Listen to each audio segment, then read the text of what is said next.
Recently, I was streaming Batman Arkham City, and within the chat, we got into this discussion about Batman's version of a Sinister Six. Batman doesn't have anything like that. Of course, his villains have banded together to take him down, whether it be 2, 3, 4, or however many villains. It's happened. We were discussing which characters would rightfully belong in a Sinister Six team. There are so many fantastic Batman villains, and there's so many fantastic options for teams. Just like Spider-Man, the Sinister Six is in the name. They're sinister. And some of those villains, he even has somewhat of a personal relationship with them. Seeing 6 of Batman's greatest foes of all time come together to plot against the Dark Knight would be really exciting, and obviously the stakes would be heightened. Now, I personally came up with 4 teams. 3 of these teams I could see DC writers actually doing this themselves,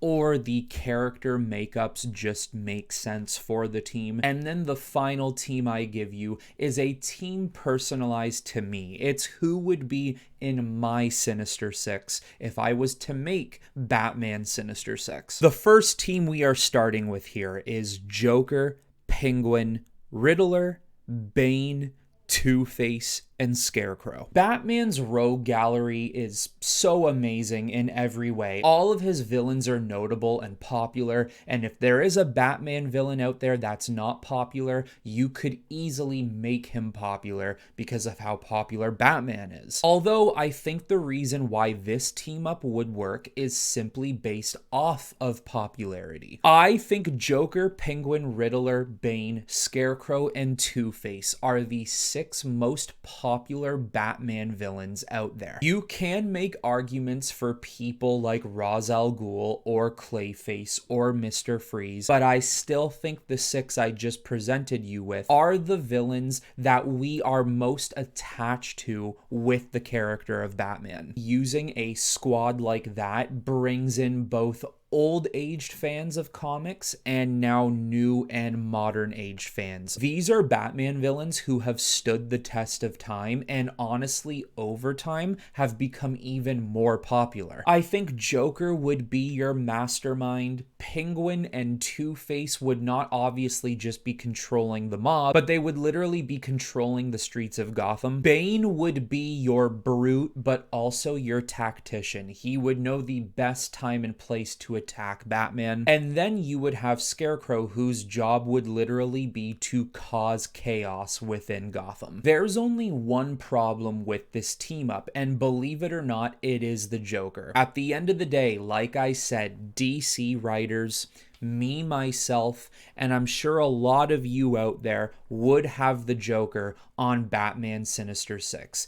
Joker, in a lot of ways, is just needed for a team like this, especially if it's going to be filled with his greatest foes. But the problem with Joker, how well is he actually suited to be part of a team? Joker, of course, does not play by the books, but he certainly doesn't play by the books when it comes to operating as a team. He does his own thing. He's chaotic. He's unpredictable. He listens to absolutely no one. And even when you have a plan set, this guy already has 3 or 4 other plans that the team doesn't know about that he's gonna go off and do no matter what happens. But once again, I still think he needs to be part of it. Team number 2 is a little interesting because what I did is I banded together a group of characters who would, 1, likely get to Batman mentally, 2, 1 or 2 of them might know that Batman is Bruce Wayne, and 3, they would be able to put Gotham City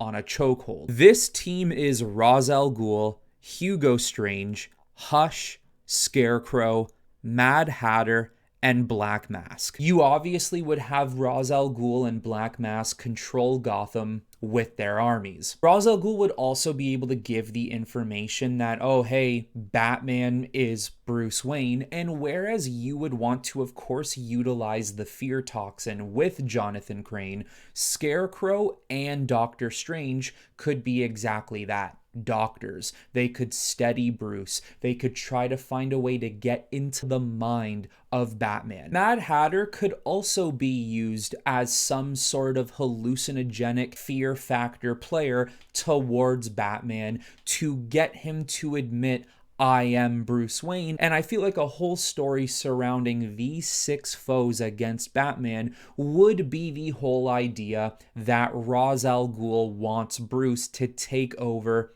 as the next Demon's Head. Whereas this team, like I just presented with you, could work for a specific story, I think again, Ra's al Ghul almost falls in that same category with the Joker, except for different reasons behind it. I don't think Ra's would ever want to be part of a Sinister Six. I don't think he has time for it. I don't think he has patience for it. I don't think he would ever want to work within a team. Basically, with him, it's his way or the highway. If you don't like it, you can leave, and if you put up a fight, he'll just kill you. Gotham is a cesspool of crime and villainy anyways, so he would just want to kill the villains he's currently working with. Once again, I do still think this team would be really interesting if the point is to get to Bruce Wayne. If it's not so much about Batman as it is Ra's al Ghul trying to acquire the loyalty of Bruce Wayne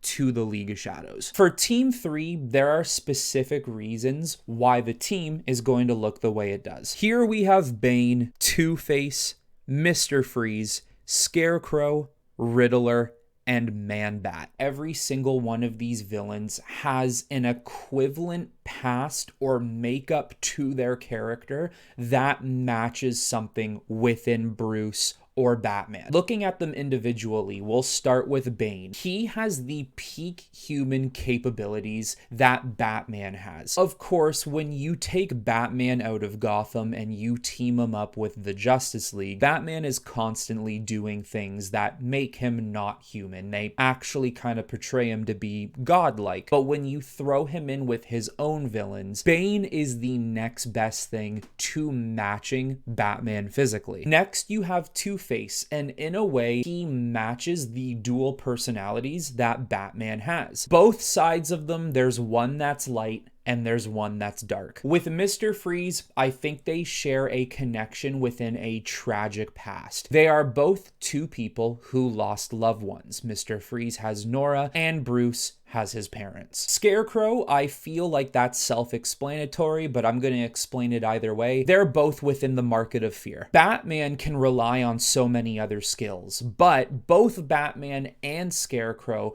do rely on controlling you through fear. Then there's Riddler, and as much as I find Riddler to be very annoying sometimes, he does match the intellectual side. He can challenge him in tests and trials, and Batman would have someone with a high IQ to go up against. Then you have Man-Bat, who is literally the animal of which Batman is dressing up as every single night. The costume he has used as a fear tactic against the criminals he faces every day. I think logically, this team could work really well, and I think it speaks to, once again, the Bruce Wayne and the Batman side of things. The only problem with this team, I believe, would be Man-Bat. He might be the outlier. Usually Man-Bat, the man himself, is not really evil. It's just a Hulk situation where he can't control it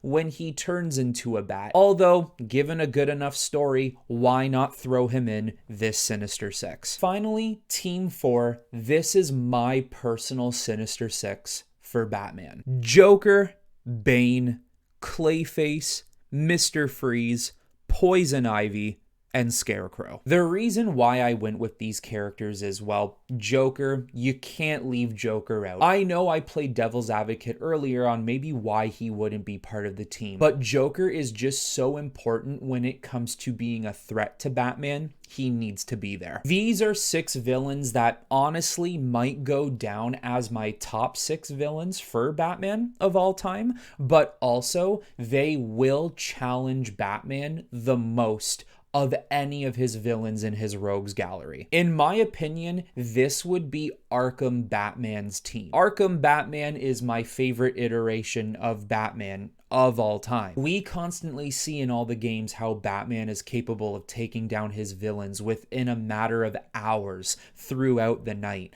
I feel like this team would be something that Arkham Batman would have to go up against, and what I would love to see Batman go through on screen comic book game. These aren't just street side thugs or humanized villains. Yes, you have Joker and Scarecrow, who are very basic in their human capabilities. Then you get hit with Poison Ivy, who can control plant life. Clayface, who can form into any object he wants. Mr. Freeze, below freezing temperatures, and just as many gadgets on hand that Batman might have. And then Bane, who isn't just a roided out wrestler. He can use the Titan to his advantage to get super big and to dominate Batman physically, but he's vastly intelligent when it comes to the battleground. Of course, as I said earlier, when you have Joker as the mastermind, you can never truly know what the plan is. You always have to be on your toes, and even that might not be enough. You could obviously add in other characters like Killer Croc or Solomon Grundy if you really wanted to get down and gritty and really physical with the fighting. Although I think this team right here is the perfect example of how difficult it would be made for Batman to take on all 6 of these characters at once. And when he finally defeats them, it truly shows what level Batman is truly on. Just a level that's unmatched. But there you go, guys. That's the 4 teams I prepared for you all. And you know, there is no yes, no, right, wrong answer here. A lot of this is just personal opinion, personal preference. There could be so many different variations of Batman's Sinister Six. There's so many villains out there, and all of the teams I presented you itself, they could be swapped out with other characters. So in the comments below, let me know what you thought of the teams I put together and what you thought of my favorite team, which is Team 4, and let me know some of your Sinister Six teams for Batman. But that is all I have for you on this one, everyone. So until next time, I will talk to you all very soon.